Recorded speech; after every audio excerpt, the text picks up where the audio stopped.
అందరికీ నమస్కారం. ఈ వీడియోలో సెంజీ కోట యొక్క రెండవ భాగాన్ని సందర్శించడానికి వెళ్తున్నాం. మనం ముందు వీడియోలో చెప్పుకున్నట్లుగానే జింగి కోట 3 కొండలపై ఉంది. ఉత్తరాన కృష్ణగిరి, పశ్చిమాన రాజగిరి మరియు ఆగ్నేయంలో చంద్రదయం అంటే చక్రదుర్గ అని పిలుస్తారు. ఈ 3 కొండలు కలిసి ఒక కోట సముదాయాన్ని ఏర్పరుస్తాయి. అయినప్పటికీ ప్రతి కొండ ఒక ప్రత్యేకమైనటువంటి మరియు స్వయం సమృద్ధి గల కోటను కలిగి ఉంటాయి. మనం ఇప్పుడు మాట్లాడుకున్న 3 కొండలలో పశ్చిమాన ఉన్నటువంటి రాజగిరి అంటే రాజా కోటకు మనం ఇప్పుడు వెళ్తున్నాం. ఇంతకు ముందు వీడియోలో మనం ఉత్తరాన ఉన్నటువంటి కృష్ణగిరికి అంటే రాణి కోటను సందర్శించాం.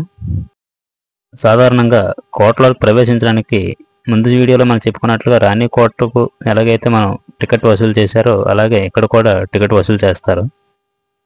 కానీ నేను ఈ కోటను సందర్శించడానికి వెళ్ళినప్పుడు ఇక్కడ ఎటువంటి ఫీజు కూడా వసూలు చేయలేదు.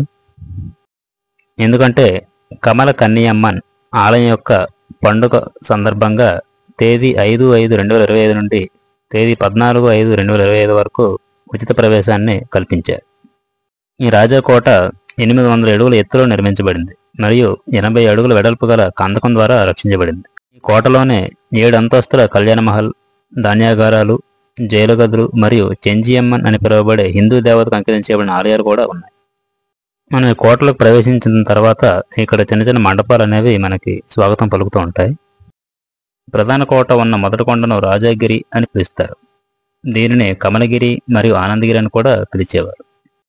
ఇక్కడ మనం వెళ్తున్న మార్గానికి కుడివైపున ఉన్నదే కళ్యాణమహల్, ఈ ఎడమవైపు ఉన్నది పురాతన కోట యొక్క శిథిలాలు.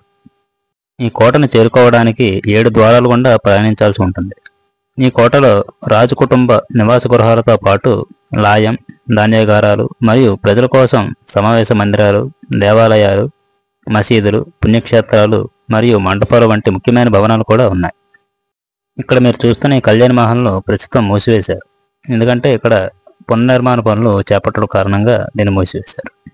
ఈ కళ్యాణ మహల్ లోపలే మెట్లపై ఉండడం అనేది మనం చూడవచ్చు. ఇక్కడ పునర్నిర్మాణ పనులు జరుగుతున్నాయి కాబట్టి ఇక్కడ ఎటువంటి నీరు అనేది లేదు.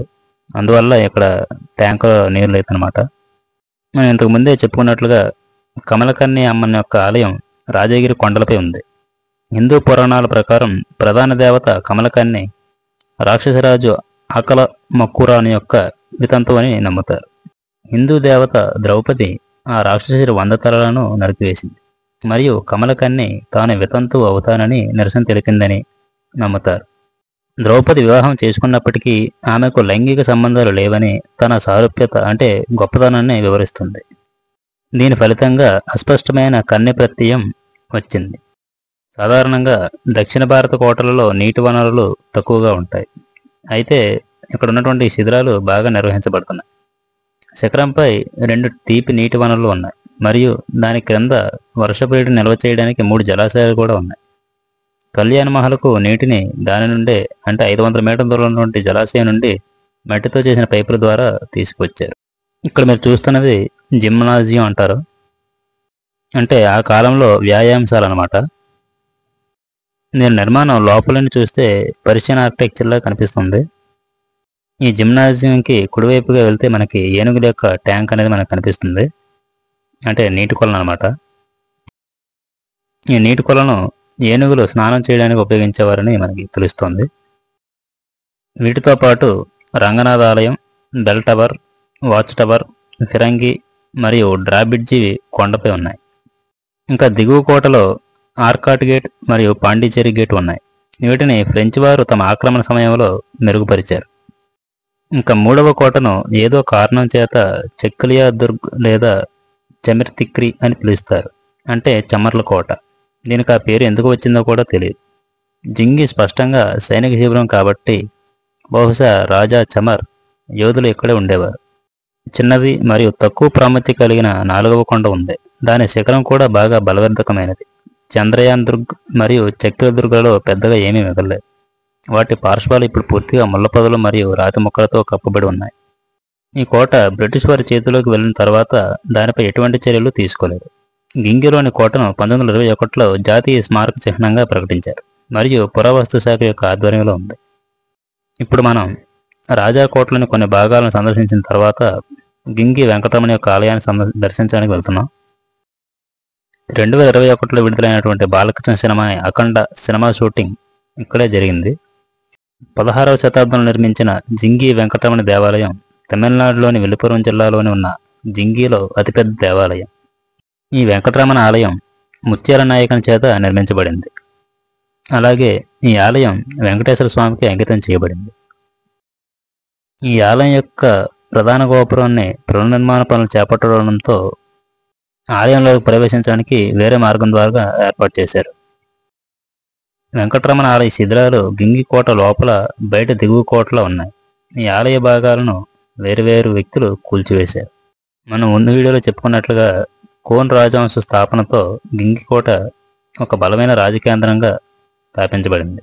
ఆ తరువాత 13వ శతాబ్దం చివరి భాగంలో మరియు 14వ శతాబ్దం మొదటి భాగంలో గింగి దేశం హోయసల పాలనలోకి వచ్చింది.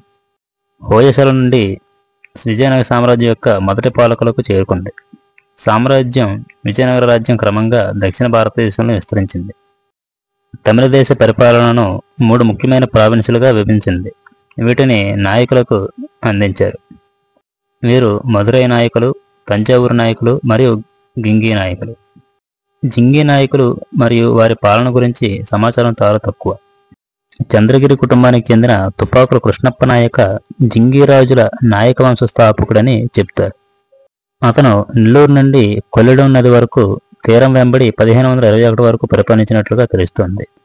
నాయకుల పాలనలో కోటలు బలోపేతం చేయబడ్డాయి మరియు పట్టణం బాగా విస్తరించింది.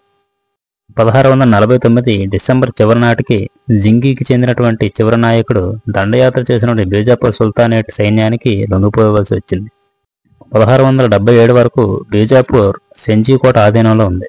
మరాఠా చక్రవర్తి ఛత్రపతి శివాజీ మహారాజ్ తన కర్ణాటక దండయాత్రలో దానిని జయించాడు.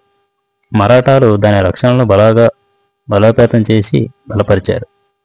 7 సంవత్సరాల ముట్టడి తర్వాత 1698 ప్రారంభంలో మొఘలులు మరాఠా చక్రవర్తి రాజారాం I నుండి జింగి కోటను స్వాధీనం చేసుకోగలిగారు. 1761లో గింగి ఫెంచి ఆక్రమణకు గురైనప్పుడు ఈ ఆలయం నుండి అనేక పొడవైన అందమైన ఏకశిలా అలంకార స్తంభాలను కూల్చివేసి గవర్నర్ డూప్లెక్స్ విగ్రహం పునాది చుట్టూ వేయడానికి పాండిచ్చేరి తీసుకెళ్లారు. ఈ గింగి వెంకటరమణ ఆలయం ఒక పెద్ద బాగా ప్రణాళిక చేయబడినటువంటి నిర్మాణం. ఈ ఆలయం ఎక్కువగా ఒకే దశలో నిర్మించబడింది. ఆలయాల యొక్క అత్యంత ప్రశంసనీయమైన శిల్పాలు ప్రవేశద్వారం యొక్క ఇరువైపులు ఉన్న రామాయణ దృశ్యాలు, విష్ణు అవతారాలు మరియు సముద్రమంతన్ యొక్క పురాణాన్ని వివరించే ప్యానెల్లో మనకు కనిపిస్తాయి. ఈ ఆలయంలోని 100 స్తంభాల మండపం శోభాయమానంగా మరింత అద్భుతంగా మనకి కనిపిస్తుంది. సెంజీ ప్రసిద్ధ పర్యాటక ఆకర్షణ అయినటువంటి సెంజీ కోటకు ప్రసిద్ధి చెందింది. ఈ విధంగా సెంజీ కోట యొక్క సందర్శనను పూర్తి చేసుకొని ఇక్కడి నుంచి మనం వేరే ప్రదేశానికి వెళ్ళాల్సి ఉంది. ఇక్కడ మనకు ఎదురుగా కనిపించేదే పాండిచ్చేరి గేటు.